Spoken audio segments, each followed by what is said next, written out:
I want to welcome everybody to the virtual EMEX. Kicking off, we're looking at the first session, and really it's around the whole area of the energy management in the COVID world. It's sustainability. It's where are we going? And the question we really asked at the beginning is, can we save the planet? So I'm not going to ask that question of the panelists, because obviously with all the news coming out, it's just too depressing for words and we'd suddenly lose half our audience. So let's start off by saying yes, because in the Climate Change Committee's report, and Chris Stark unfortunately couldn't join us today, the report sets out that we can make the transition to a net zero economy by 2050. And I will start on one very positive point, which is, although there's parts of the report that are going to be a challenge to say the least, one area where they set out obviously is land use and changing our behavior. And vegetarianism is seen as something we actually have to push for a proportion of the population to have. Great news recently, especially for the vegetarians out there, is that that trend is accelerating far faster than was predicted in the modelling. So we can show that certain things can happen far faster than we ever suspected. And hopefully we'll have technologies that can do the same. Anyway, I could rabbit on again for hours, and obviously will. But what I want to do is introduce our two panelists, Sarah Mukherjee and Scott Armstrong. And what I want to do is get them to introduce themselves. So, Sarah.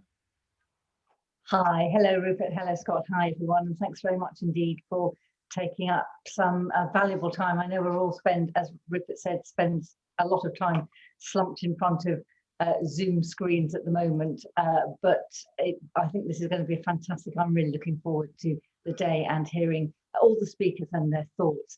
I'm the recently appointed CEO of IEMA, the Institute of Environmental Management and Assessment. I started in lockdown. I ended one leadership role and began another from the same kitchen table that you see me sitting at today. And so be interested to maybe have a conversation or hear some thoughts about just running organisations, leading organisations, being in organisations during lockdown.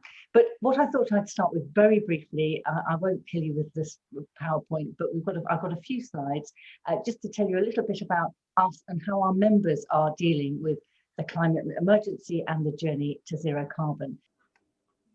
So these will be available afterwards. I realise some of these are quite busy, but it's just a quick canter through where we are and what we're doing. So IEMA declared a climate and environmental emergency in September last year. Remember that? Before COVID? It does seem like about 100 years ago now. And obviously before I arrived, but I'm completely and utterly supportive of this view and this policy. In addition to our work with members at our HQ in Lincoln, we've adopted science-based reduction targets and committed to both net zero transition and to carbon neutrality. Net zero will be pursued with annual reductions, which are tough, but obviously it's the right thing to do with a 1.5 degree warming scenario, and there'll be more on this a little bit later. So we're wanting to reduce our carbon footprint by more than 40% by 2030, and will continue on that trend. Now, this is all by reductions and not by offsets, although at a future date, residual carbon will need compensation measures to balance and reach net zero. We are looking at and purchasing high quality offset credits from UNFCCC, CDM, and from FC's Woodland Carbon Code. So carbon neutrality is used as an additional contribution to climate action. So I've just put in a few stats because obviously our membership, we have more than 16,000 members in environment and sustainability around the world. They're a great case study and focus group when we're asking about just how tough the journey to net zero carbon is. So these and other stats are from an IEMA survey, again from last year. We had about 400 replies, so I think a reasonable pool of engagement for us. And the headline figures, I think, are the positive yes response, and the brackets indicate those respondents where the organisation is actively considering the point in question. So I think, you know, that bodes well, and it looks like there's a high level of organisational commitment on net zero and related climate emergency action. But of course, as we know, you know, the gap between saying something and doing something can be sometimes quite large, and that's where our members and energy managers play a vital role. Now, perhaps no surprises on this. I realise, you know, this, as I said, it's quite a busy slide, so we'll make sure you can get them afterwards.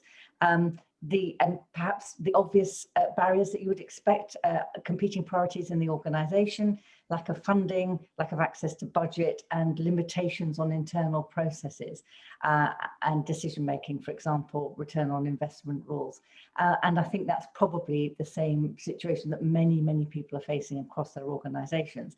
People talk about the need for action, but actually when it comes to the bottom line, it's sometimes a bit more difficult to release those funds.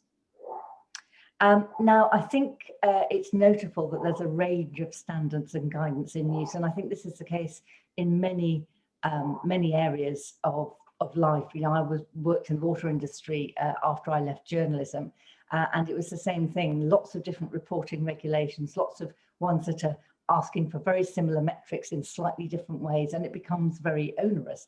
And certainly, you know, we are doing the best we can at IEMA and have been working quite actively with government to try and streamline some of those. For example, ISO and CGC protocols are ripe for streamlining, but essentially at the end of the day, it's not possible to compare, for example, cars and fruit in the same system. And so we have to live with the fact that there will be different standards and guidance, and our members have to deal with that reality as well. And of course, there will be more coming from net zero. And the picture hasn't changed hugely since 2010. Some have increased a little bit by for example, the energy management standard ISO 5001, in part due to the new energy audit, ESOS regulations in 2014, SECR guidance on energy and carbon reporting as well. And we have at IEMA actively contributed to all the guidance in question. And again, very similar to the 2010 picture, the last four to the right are mainly seen as compensation measures, such as offsets and green tariffs. But the point here is that the range of measures are, we know, required, but there are no silver bullets, unfortunately. Much as it would be wonderful to be able to find a no-cost solution, the solutions are complex, and there are usually, you know, no overall net positives. There's always something that you're losing when you're gaining in these sort of situations.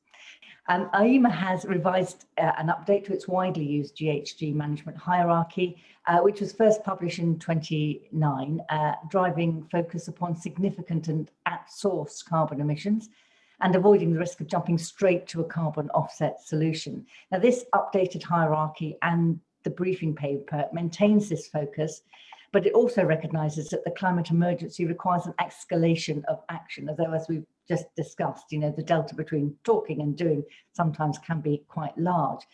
The net zero briefing paper includes new diagrams and descriptions and considers the use of ambitious targets and claims.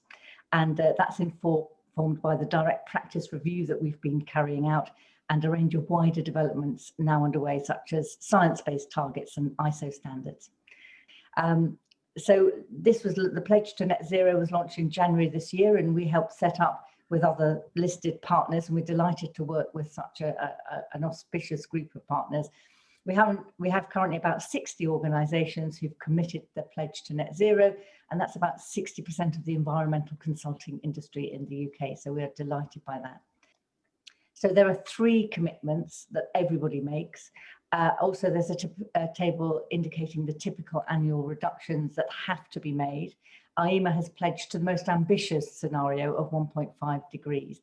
And as things stand, the Paris commitments added up only equate to around 3 degrees of warming. So there's a real need for both leadership and ambition, which I'm sure we'll talk about in a minute. Just a little mention about our climate network. We have 700 members who participate. They're very active, and my colleague Nick Blythe leads that, and I'm very grateful to him for the input on this brief presentation as well. We have active webinar series, online surgeries, a quarterly newsletter and a toolbox and a range of guidance on various developments. It's definitely a group worth being involved in. Thank you very much, and that's me finished. I realise this was a bit of a canter through, but obviously happy to take any questions, and please do feel free to ask for the slides. We'll be happy to send those to you as well. Thank you very much, Rupert.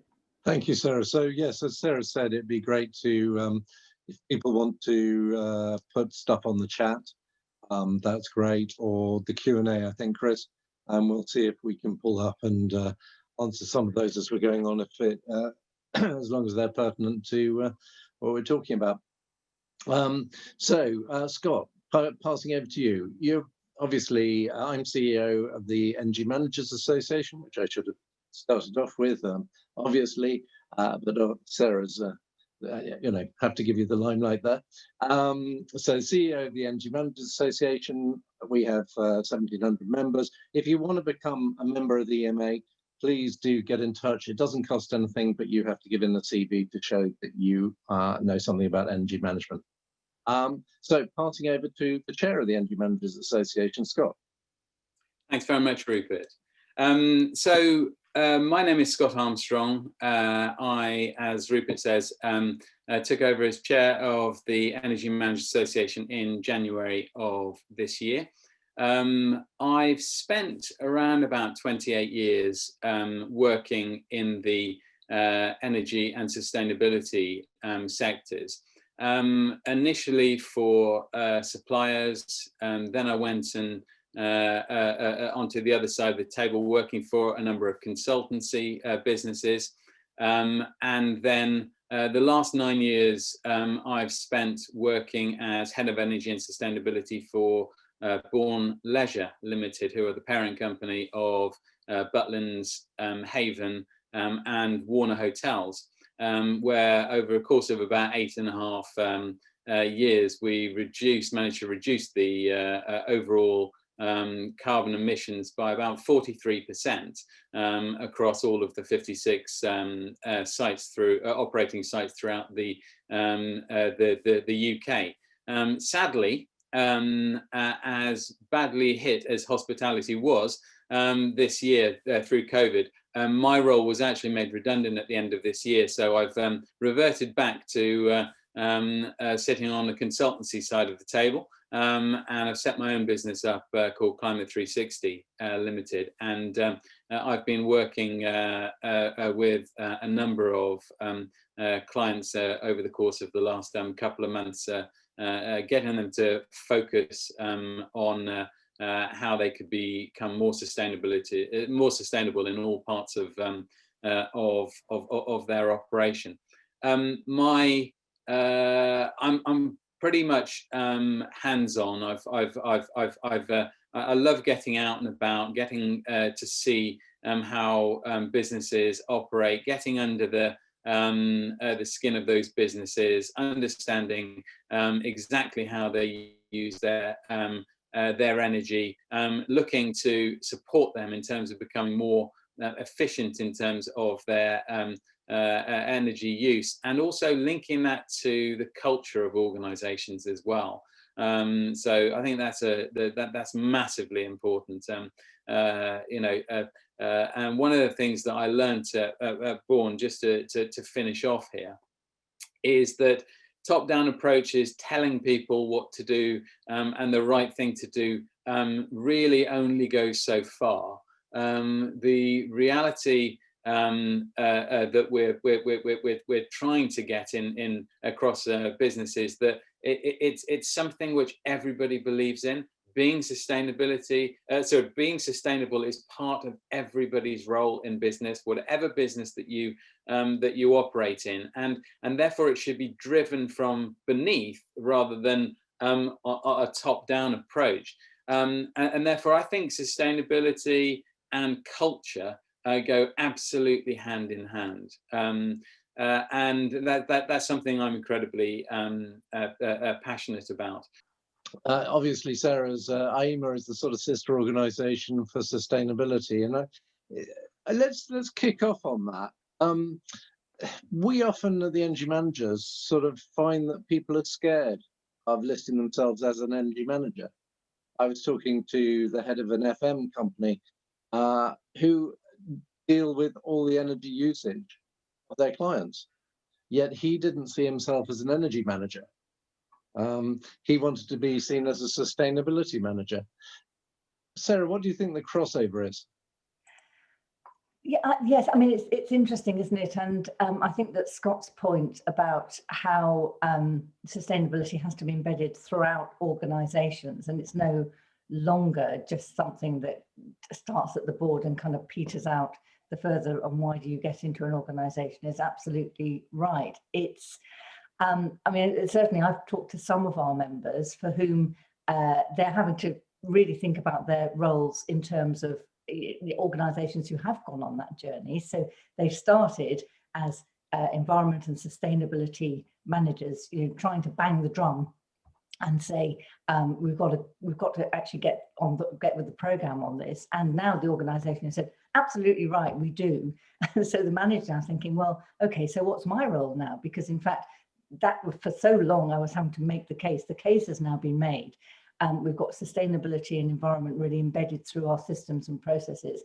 How do I reimagine my role? And I think it's similar for energy management as well, that we have to find a way of increasing the relevance and making sure that those of us who've been talking in this space for a long time are still relevant as organisations catch up. I think there's a big role to be done in terms of horizon scanning, in terms of best practice actually being, you know, a centre or hub or a fount of knowledge as best practice. I think some organisations call this, you know, being a Sherpa to carry on with that trajectory. But it is, you know, it's a relatively young industry. It's a very fast-moving industry, often in the right direction. But I think we as membership organisations need to help our members and support them on that often very changing and fast-changing journey. Yeah, so Scott, yeah, obviously Bourne have taken even though you were saving the millions of pounds and it's core to what they're doing, obviously the realities of COVID have left everybody in a real problem. Do you see this being a short-term position, or is it going to be like after Lehman Brothers where green disappeared off the agenda, the board agenda? So if I think about Bourne as a specific example, working in the leisure and the hospitality industry, absolutely, I think this is going to be short-lived. They are going to come back. They're going to come back strong. You know, we're going to see, you know, more people holidaying at home in the future, and absolutely they will come back strong, and sustainability will be part of their journey going forward. At the moment, it's on hold because, you know, financially they've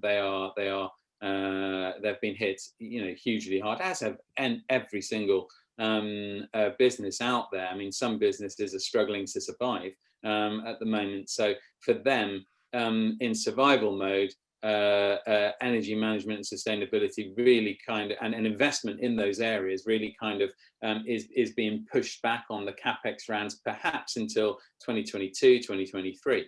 I do think that what we're going to see across businesses is a little bit of a lull over the course of the next year and a half, particularly in terms of projects that require investment. So whether businesses had plans a year ago, and I certainly did at Bourne for a number of major embedded generation projects, but the likelihood is that those are being pushed down the road a little bit until we see business recovery. I do feel that you know, we are in this decade of action. There's an awful lot of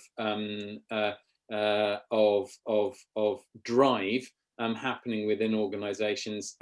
You just got to look at some of the organisations and the makeup of their teams. Generation Z coming into the marketplace now. I mean, by the end of next year, around about 20% of employees in businesses will be from Generation Z. Now, Generation Z is a very, very different generation to my generation. They learn about social and environmental values through their education, and they make conscious decisions in terms of who to work for and where to spend their money based on those principles. I've got a 23-year-old daughter who's just on the edge of the Generation Z, and I see her behaviours in everything they do. So I think businesses will continue to put sustainability back at the heart of what they do. We are in a slight lull position though, as we sit at the moment, and that's where, you know, potentially the latest sessions that we've got today to talk about technology, and particularly funded technology, you know, for businesses, may be the option, using somebody else's cash instead of their own capex in order to drive down costs, because ultimately they are going to need to reduce their cost base in order to survive, you know, the next year to 18 months, which is going to be very difficult. It is. Just on the chat, we've had an interesting one from Ice Cole. My experience of COVID is that it's accelerated emissions ambitions. This year has really been the turning point, turning year for everyone to focus on emissions, as people no longer see emissions necessarily bundled with cost. Many are seeing emissions reduction as a cost-saving exercise too. Culture change has been fantastic to see. I think that's really interesting, because some of us have been in the game for quite a long time. I set up the all-party parliamentary climate change group back in 2000, and every debate then was, does climate change actually exist as a man-made phenomenon? I haven't heard that, apart from the lunatic fringe, for a very long time. But that was every single debate. And Sarah, I have to say, the BBC was complicit in giving airtime to people, you know, to the equal amounts of airtime, questioning whether it is actually that case. But I suppose really it's coming back. The culture amongst your members is, Sarah, is that something that you see a change for? I'm sorry. Sorry, could you hear me, Sarah? Yes, I could. Yes, sorry. Yes, sorry. So, sorry, dog in the background. No, I've got one here that's groaning there. It's not my stomach. I just would like to tell everybody I've got some horrendous intestinal problem. It's the puppy that's kind of going. She's sleeping. So coming back to it, sort of the cultural change from your side, I do think that companies are disassociating emissions with cost. I mean, it's an interesting question, and I think that I mean, was it Isla who mentioned in the chat? Yes, it was about the acceleration. I mean, obviously, we've all been, as membership organisations, looking very carefully at our number of members, and I think, you know, we all kind of assumed that there might be a bit of a drop off as the economic realities of the pandemic began to take effect. But in fact, we found, to be fair to the government, I will pick up on that balance in a minute. Just for those of you who don't know, I used to be the BBC's environment correspondent for many years. At the point at which Rupert was talking about the big balancing, having to balance for and against on climate change. But just to answer that first question, certainly nothing we have seen from government, and nothing that we have seen in terms of the action that organisations are taking, lead us to assume that there is anything other than a doubling down on the commitments towards a zero carbon future. And I think I agree very much with Scott. I think those organisations that have had to make very difficult short-term financial decisions to keep the bottom line in the right place have not taken it off the table in terms of priority. I certainly think that the Glasgow COP has been hugely helpful. Then the fact that it's happening next year is very helpful as well, because that's going to concentrate everybody's mind. Everybody will want to be a part of that, and the government is very keen, I know, in being seen to be leading thought leadership in that as well. To your point about the BBC, because I might as well just cover that off.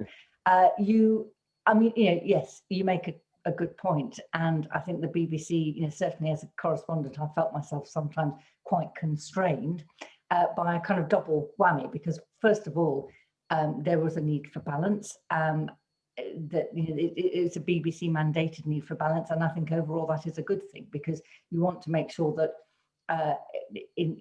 not just talking about climate change, but talking about other things, immigration, Brexit, everything. You need to make sure that there is a balance of views. I think the difficult thing that kind of framework struggles with is when you've got 99.9% of scientists or scientific theory or experts agreeing on one set of things and 0.001 agreeing on something else, and actually managing to get that balance over the many. And of course, you've got TV, radio, online, there's lots of different outlets. Managing that process is quite tough.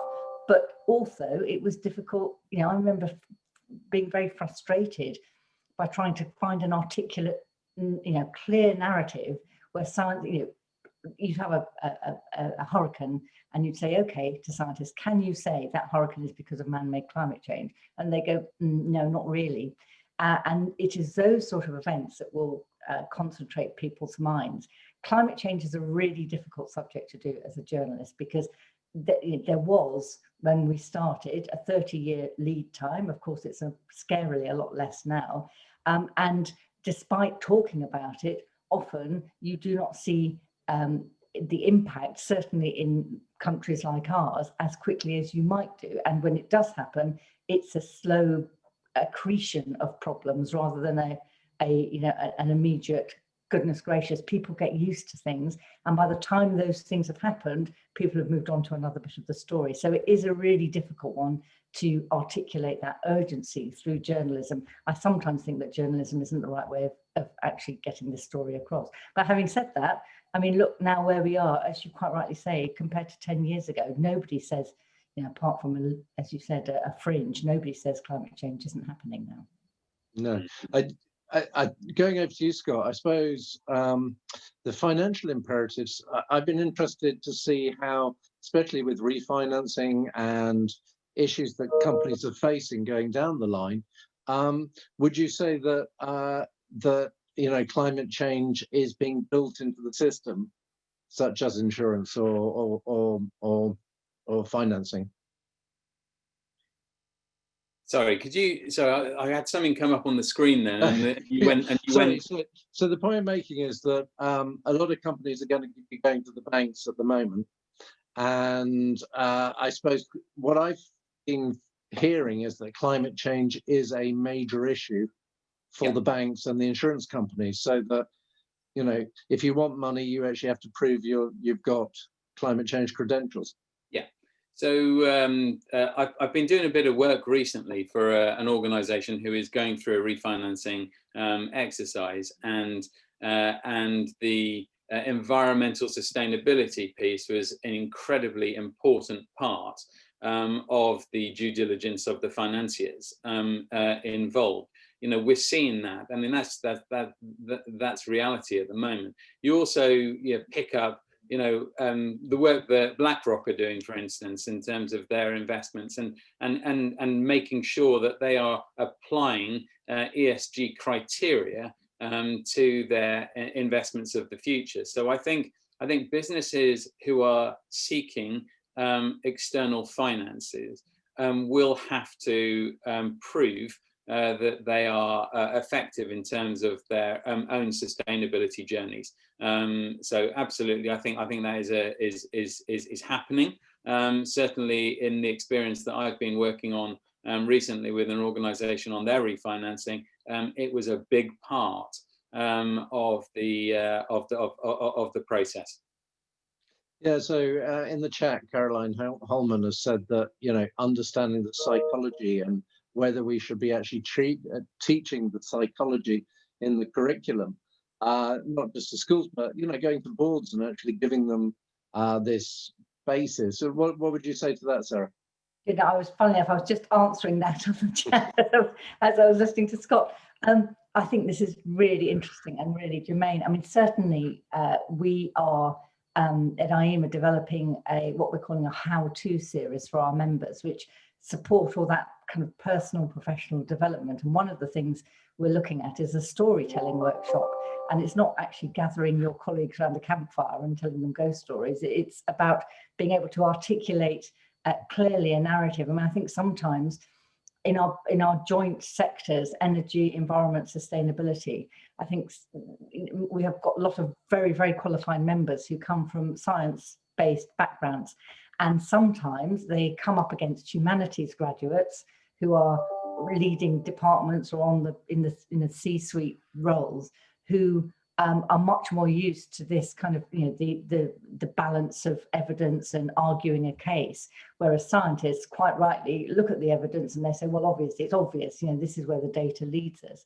And so being able to use those some kind of softer skills like psychology, like negotiation, like storytelling in order to make the case. I know it really rankles with some science-based graduates, and I can quite understand why, but I did a law degree because I'm Asian. That's, it was either law or medicine, and I was rubbish at physics, so I'm doing law. That has been a hugely useful tool for me, that ability to form an argument throughout my professional career. And so exactly those some kind of psychological skills I think will be super helpful. Yeah, I do find it interesting. I did a lecture at, sort of for PhD graduate at UCL. And I was trying to get across them, we do have a problem that we say, right, unless you can say it's 97.68, you have to say 97.68%, rather than it's almost certainly going to happen. And yeah, we have had probably it's the fallout from when people had to prove climate change existed. But I do find it funny that, people in industry are going to turn around and say, well, if it's going to happen, we're going to have to do something. We don't actually care if it's 96% or 70% or 80%. So there seems to be a disconnect over what people are prepared in the scientific community to say to what, seems logical. If it's really likely to happen, we should do something about it. What would you say to that, Scott? Well, I just want to go back to psychology piece and give you a couple of examples first about where this has happened in my recent career. So at Bourne, I ran annual sustainability conferences, and that was getting individuals who we called our energy champions from each of our sites to an immersive 2-day course where we gave them energy management skills, tips, training. We talked about the impact on our guests, etc. But that was really financial. We were driving the financial message because I reported into the CFO, and it was very much a financial message that we were giving. We had people in that room who were low paid, long shift workers who were doing the kind of energy champions piece as a put their hands up saying, I want to be part of this, and I'll do this. But they weren't engaging at all with the financial message. About 2.5, 3 years ago, we started changing the narrative, and we didn't talk about cash anymore. We didn't talk about profit. We talked about carbon. And the change in the engagement that we got was phenomenal, absolutely phenomenal. And I'm doing some work at the moment for a group of nursing homes, exactly the same, low paid workers doing lots and lots of hours, and trying to engage people who are incredibly busy, underpaid, understaffed, in a sustainability type message has been really, really challenging. And we're having to change the way that we talk to them and use softer language, talk about carbon, talk about the environment. Somebody mentioned the Attenborough effect, the Greta effect that we're riding on the back of at the moment after the successes in 2019. So very much changing the way that we talk to people and engaging with people is core to achieving this. Absolutely. Yeah, yeah, I think it is interesting how to actually get the message across. John Matthews is actually staying on the question and answers. When I worked for local government, I used to point out to elected members who were sceptical about the climate change that there was still no justification for continuing down a route that creates ecological and environmental damage and poor air quality and pollution to the oceans. I think that's a really good point, that we've got to move forward from where we are. And I suppose one of the questions I put to the panelists is, should we move on from the former divisions of sustainability energy managers and start talking about climate change professionals? What would you say to that, Sarah? Yes, I mean, again, it's an interesting point. I mean, I was sorry, I know sounds big. It's beginning to be like the Two Ronnie sketch where you're answering the question the one before the one you've actually asked. Sorry, yeah. I would like to go back to the point you were making about science and the difficulty of making that clear narrative, and 97.8% not almost certain. I remember when I was in the water industry, I was one of the people involved in the strategic direction for the industry for the drought that never was in 2012. And certainly by the beginning of April, it felt like it was, an Olympic year. We'd had virtually no rain for 3 winters, and there was some really serious, potential lack of water. And sitting in one of these ministerial meetings where someone from the Met Office said, because everybody was, when's it going to rain? And she said, there is a 50% chance of rain and a 50% chance of no rain. And he said, okay, that is possibly the least helpful thing anybody's ever said. But, if you look at the data, that is what the data suggests. And it's this point of, and somebody's put in, should we say STEAM rather than STEM to include arts? I mean, we've seen that, like it or not, there are some influencers who have far greater cut through, and of course the dangerous thing is they sometimes do that based on a lot of very little knowledge. But there are actors and celebrities and pop stars who can cut through to make a case far more easily than we can using all the data.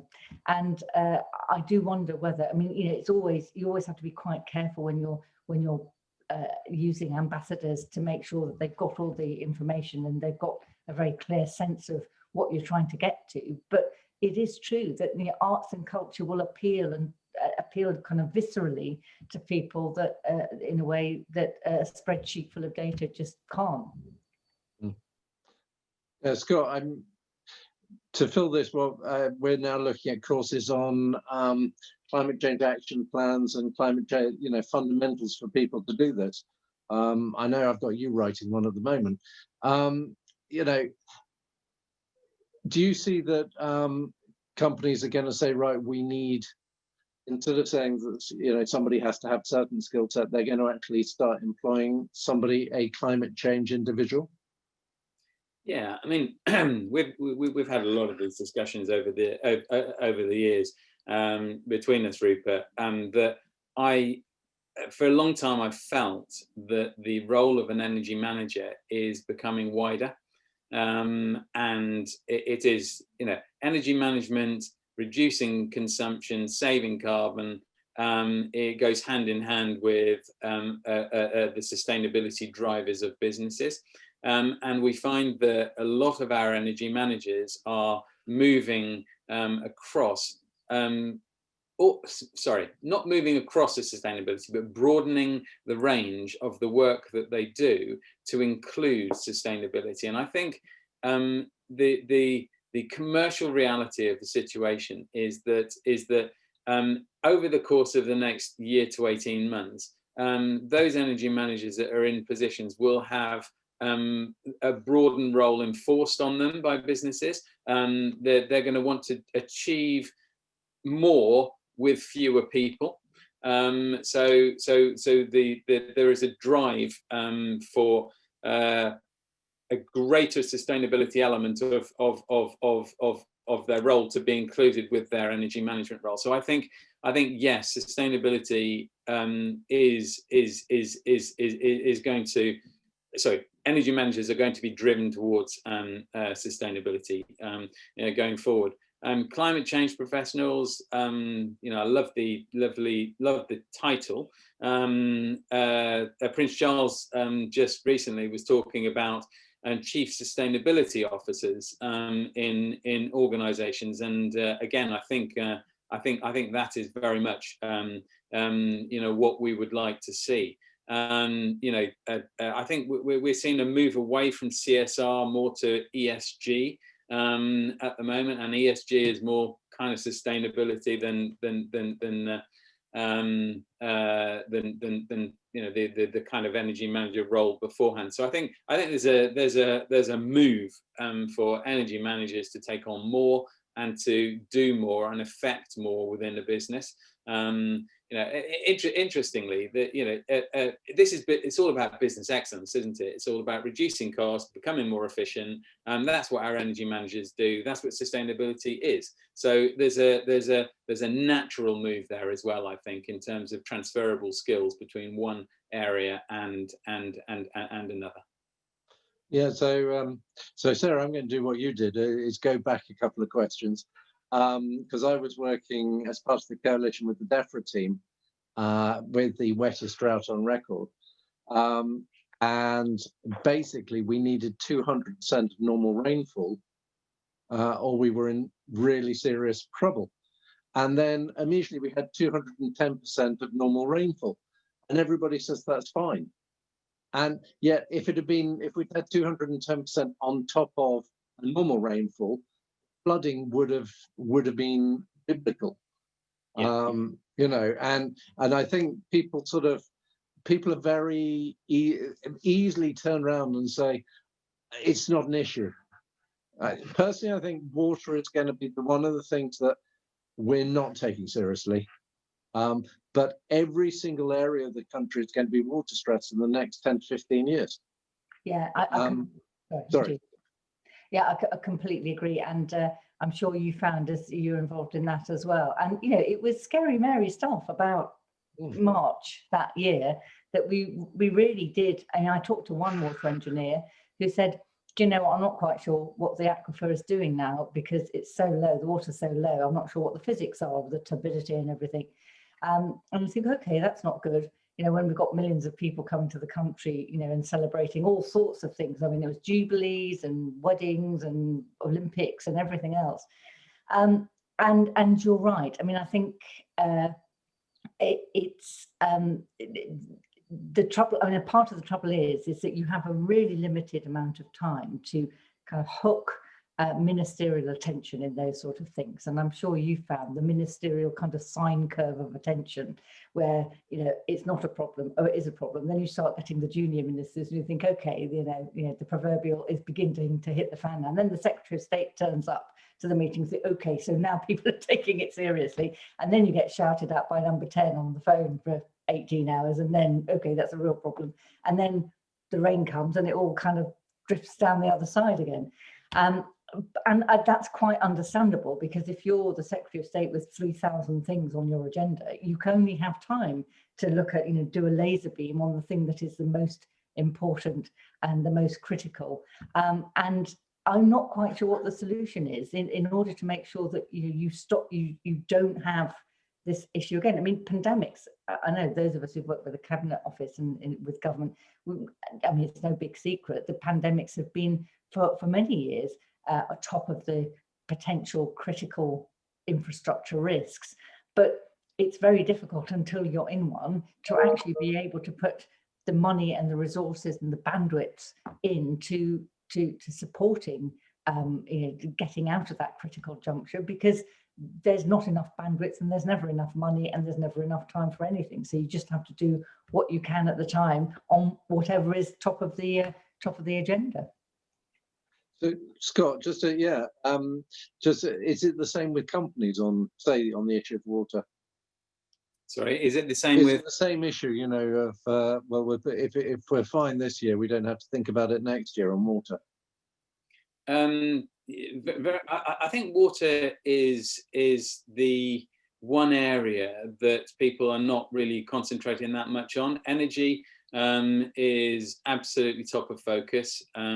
Water has always been problematic. I ran born over 100 swimming pools across our sites, and you know, we had a process, and we were looking at more of this, which is around about abstraction, so using using boreholes, but we recognized that you know, we're faced with a probably next 2 to 3 years a major issue in terms of water shortages across the UK, and we need to apply the same focus that we applied to electric and gas and LPG and oil, you know, whatever energy source you're using, to water.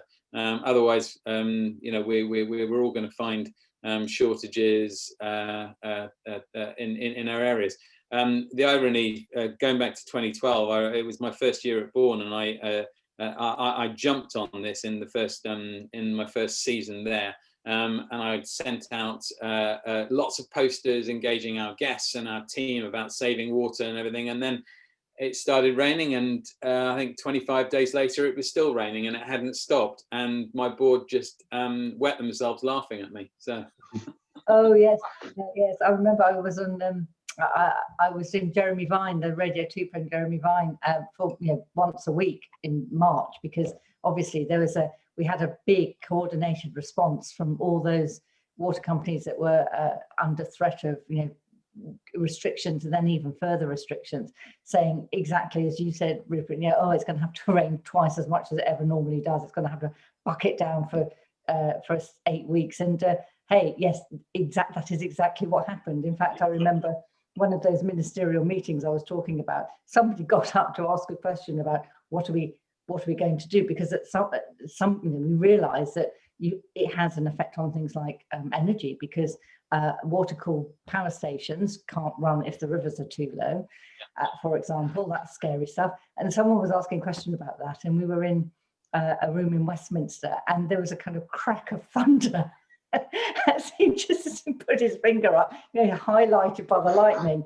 and it just peed down. We all had to run back to the office because nobody had an umbrella, of course, because it hadn't rained for about 3 years. And it didn't stop. And we can laugh about it now, but what happened if it hadn't for 6 more weeks?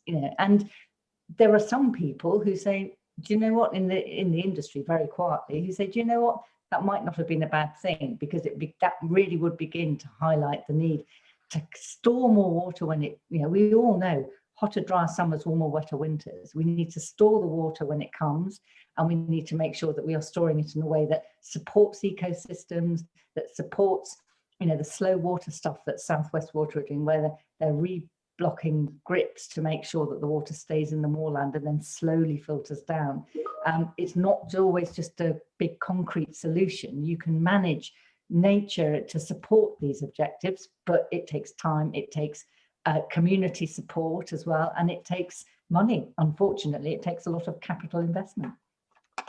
So we're going to now shift a little bit, because there's a couple of issues coming up which I think are a particular issue, because it's societal change. COVID has pushed us out of offices to the home, changing everything. We've been running a number of polls on,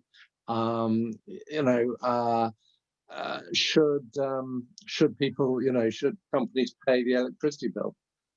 So we're going to throw a poll up for that. But I wanted to just sort of run through. So we have had this major move away from offices. It was interesting, though, that even during the major lockdowns, the global emissions only fell by 8%, which sort of gave an impression that we can do a lot, but there is a hell of a lot more, and probably infrastructure is changes that again take place. Just running through, though, we're working from home, we're working on IT, we're using energy. Now, the lockdown was in the spring and summer, and we had beautiful weather, so nobody was using their heating. But we're sort of now in a lockdown where people are starting to use their heating. There's a question there is, if you're asking somebody to work from home, as a company, should you be responsible for their increase in energy bills? And you can, from the government, get £60 a month to pay towards your energy bill. Do you think companies are actually seeing that and taking it up? So, I mean, I'm just going to send out the poll to everybody. So some of these we've asked before, and we got a sort of 50-50% result, and we'll publish those probably on a slide a bit later. But Sarah, you know, hand on heart, has IEMA been paying their employees £60 a month?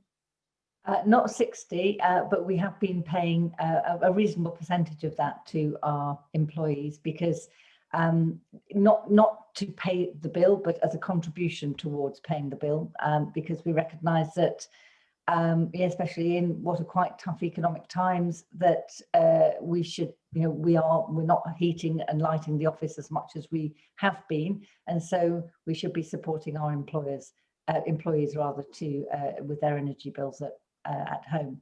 Of course, you know, some people are working with their partners or with partners and others, you know, some are in rented accommodation, and so we felt that seemed to be slightly more than the industry average. We did ask our HR team to have a look at this, and this is slightly more than others are paying, and we're also paying a working from home, tax-free working from home allowance as well. So so yes, we're paying £30 a month at the moment. I don't want to get into the amounts, because obviously that's a never-ending question. Scott, you were looking at what you did per, you know, your energy bill or your carbon use. What were you sort of finding there? Because you did a little bit of work on it. Yeah, so I mean, just going back to the question, should employers pay? I think the answer to that is yes, they should. At Bourne Leisure, I closed the head office down on the 23rd of March, and we sent 900 people home to work from home. A lot of these people were call center staff. They were getting just living wage that we were paying them. And therefore, if we're sending them home with a couple of screens, a computer, and asking them to work from home, why shouldn't we pick up the cost of doing that? We're saving it on the head office anyway, in terms of their use. And yes, we did similar to what Sarah's talking about. We looked at what the government said we could do, and up to the limit where it would become a benefit in kind, and we ensured that we paid those people that money. I did a little bit of work. I've got a smart meter at home. I started looking at previous consumption over the similar period, this year's consumption. As you'd expect, I'm an energy manager, so I was looking at all of the data. And the reality is, in the summer months, it wasn't as it wasn't as much as we were paying out. But the winter months, are upon us now, and that's where you'll get catch up. Will it? It will wash its face over a course of 12 months. And yes, I do think that if we're asking people to work from home, that they should have an allowance to pay for the cost of utilities and the cost of providing their own high-speed internet connection. Absolutely, 100%. Yeah. So I suppose it's an interesting one there, because we're moving the energy management and the sustainability elements away from the controlled office space into people's homes. So would you, for IEMA employees, okay, this is hypothetical, I'm not holding to you, but would you then, as an employer, see yourself responsible for energy efficiency measures in the home? It's and it's a very fair question, and it's a really interesting one, and one that, we have a team, as I said, we devote quite a bit of resource to looking at our own carbon commitments and reduction commitments. and a great, very enthusiastic green team that we have. And it's one of the questions, I think, once we're out of the, having to plan almost, week by week as to what we're going to support our staff with. And of course, it's not, although that's really important, but it's as well as the energy, there is health and well-being, there's other kind of counselling support if it's needed and that sort of thing, because there's been a suite of measures we've put in to ensure that members, our members of the team aren't feeling lonely, they're not feeling isolated, that they actually, they're getting as much as we can provide it, that buzz that you would get from being collectively in an office together. But yes, we are going to have to think about how this affects, I think, our own carbon and commitments. We can't say to our members, right, this is what you should be doing, and not doing that ourselves. I suspect, although we have no data at the moment on this at all, and we will gather it next year, I think, I suspect the fact that people aren't getting in their cars and making a journey to work probably means that we are positive in terms of carbon reduction. I mean, certainly, I think that this is a good opportunity for us as an organisation to really revisit the 9 to 5, all sitting in an office Monday to Friday, both in terms of carbon, in terms of connectivity. But as Scott pointed out, Wi-Fi isn't free. Sending an email isn't carbon negative. And all of that has to be thought of. And we will be looking at how we develop a metric, not just for ourselves, but I think to support our members as well. Well, I mean, this is the question: is how much carbon is being used for EMEX? I mean, personally, I think it'll be a fraction of a few people actually driving to EMEX. That doesn't mean we're expecting people not to go to EMEX next year, obviously, because there's far more savings to be had from people actually doing the work. But I think that there is a really interesting question that comes around about transport, which we'll be moving on to in the next session. But transport is a massive amount of energy. And we did some surveys of people, just in their everyday lives, who don't believe they're emitting very much carbon because they just get up, turn their boiler on, and then drive to work. But of course, the driving to work is a big one. I mean, what would you say? Oh, sorry, just on that, we're now entering just the last section of it. If anybody wants to ask a particular question, do throw up your hands, apparently, and then we can pull you in at this stage. Traditionally, of course, this is the point where, for the EMEX audience, I have to almost go out and kick people to ask questions, or plant Scott in the audience to ask the first question. But please do throw up your hand and ask questions. Interesting one on there on the side. Kevin Holland has said that you could save a lot by putting in the solar to mitigate at home. I'm not sure though, Kevin, if you work for a solar company or not, but it is a fair point to actually look at that as a mitigating factor. So moving over to you, Scott, how do you ran a large organisation, and of course the holiday parks, the size of small towns, everybody's going to get there by car. Is it something we should look at, sort of almost banning cars? Well, I think that's an impracticality. All of Bourne's sites were coastal, very limited public transport to get to them, and therefore you needed to, to drive. We were, promoting, bus journeys.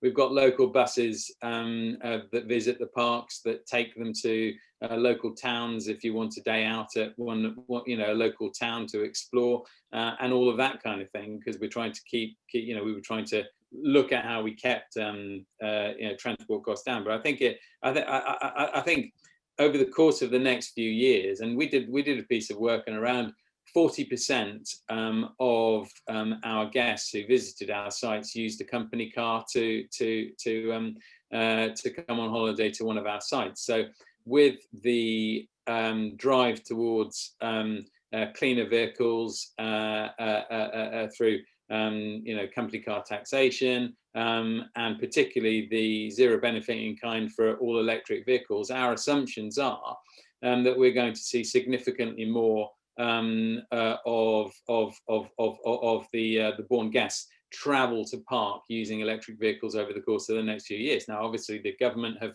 brought that forward in terms of banning internal combustion engine cars from 2030 now, and we are, or rather, we were looking at how we support that through a network of fast EV charging points around our parks. We've built a couple of free-to-use solar car canopies where you can plug in your electric vehicle and charge for free, and all of those kind of things were being considered. But I think transport is a massive challenge. The recent announcement of 2030, for new registered cars, having to be electric, 2035 phase out of the hybrid vehicles, I think is going to be absolutely fantastic. But then that comes with a massive challenge in terms of where we're going to get the electricity from to charge them. And the infrastructure and the investment in strengthening the infrastructure all over the country, and what's going to replace the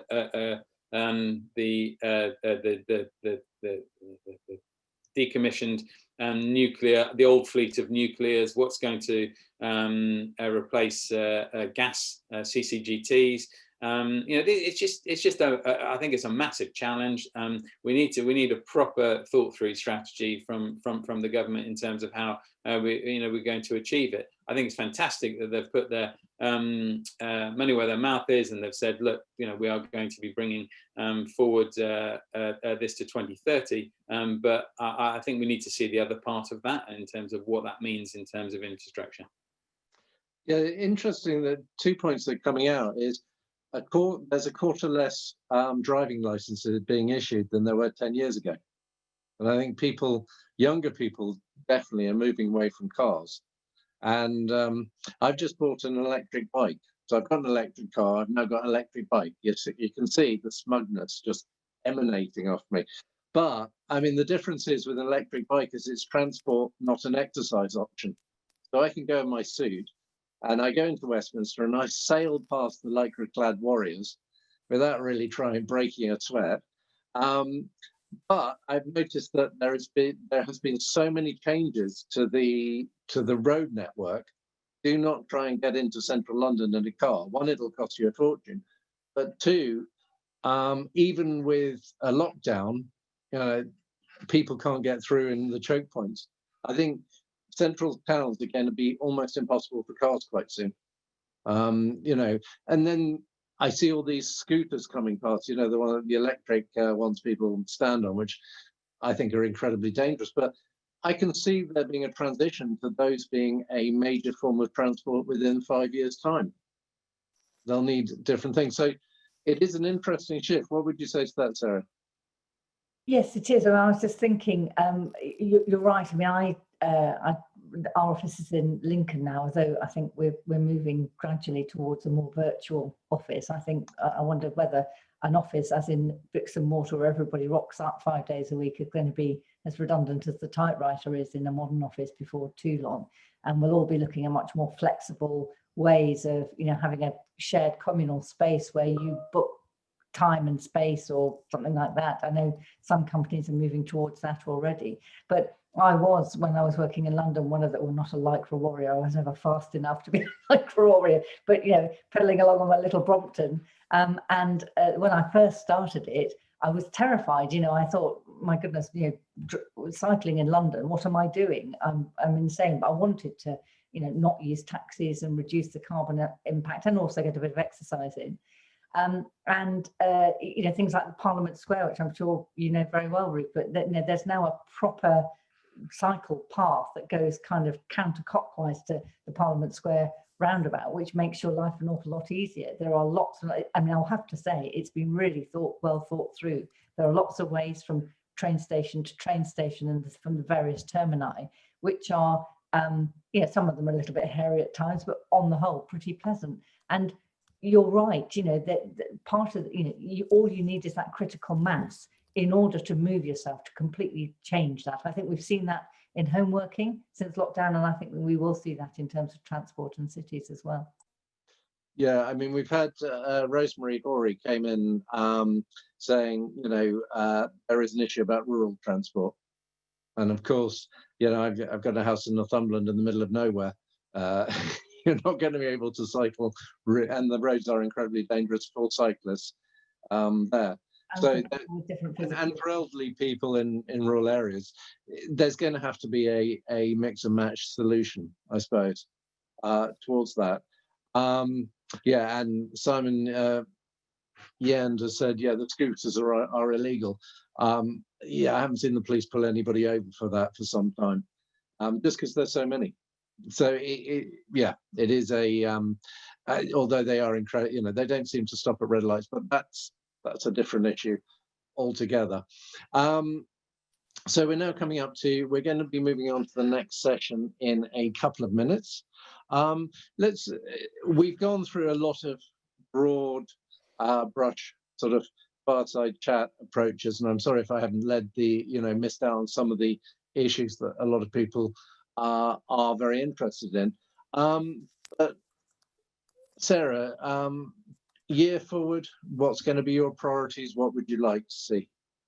I think the COP is going to be, I know everybody uses this as one of these new phrases, the inflection point, but I think it is going to be incredibly important. I think a lot of government time, is going to, even if we still are living through a pandemic in one way or another, a lot of government time and energy has already been committed to it and will continue to be. I think will be an excellent opportunity for our combined sectors to really develop a very strong collective narrative and begin to really press for some real and meaningful change. We're starting to see it already, but I think there's a long way to go, and I think it's a kind of golden few months for us to get our messages across and actually have an audience that's going to be listening.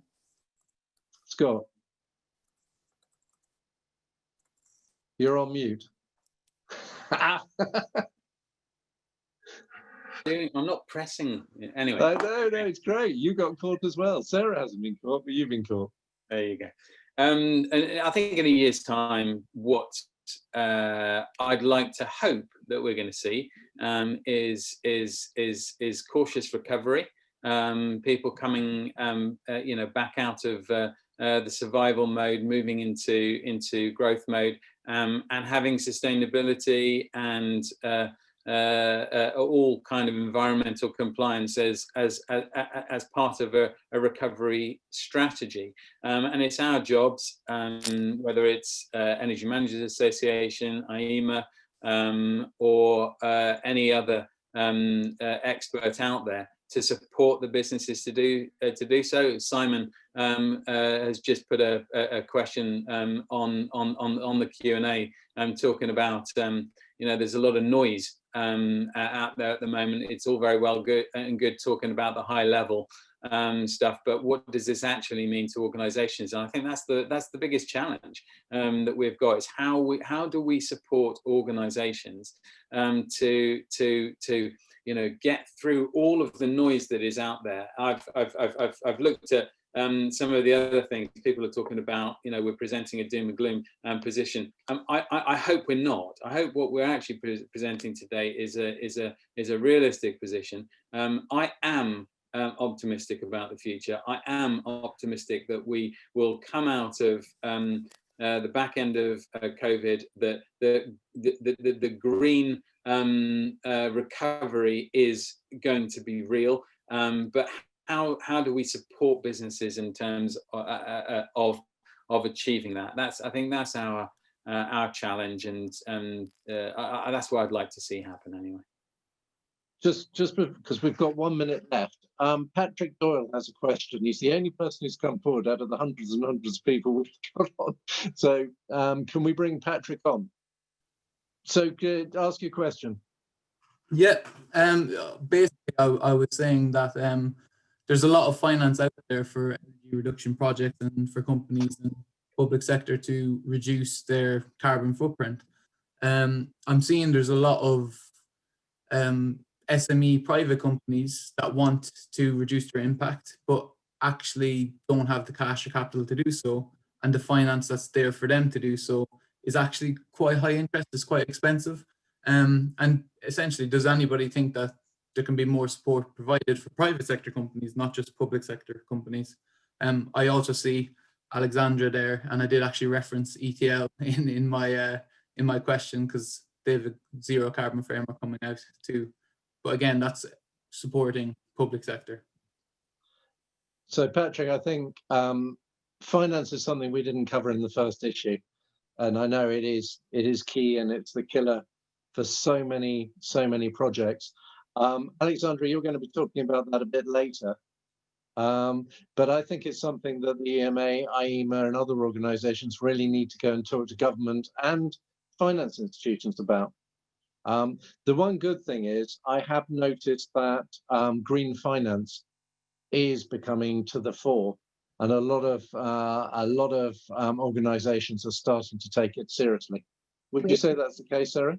Yeah, we are producing guidance documents on green finance, green auditing as well, and we have a policy team who are very plugged in and engaged on this. We are getting take up an interest from Treasury, BEIS, and the other government departments that are making the rein on this. So yes, I think we are definitely moving towards a more understanding of what is a fiendishly complex area. Okay, so Scott, I'm going to have to cut you off. Can I say thank you to our two panelists, because Chris now has stuck up the next session. So thank you, Sarah. Thank you, Scott.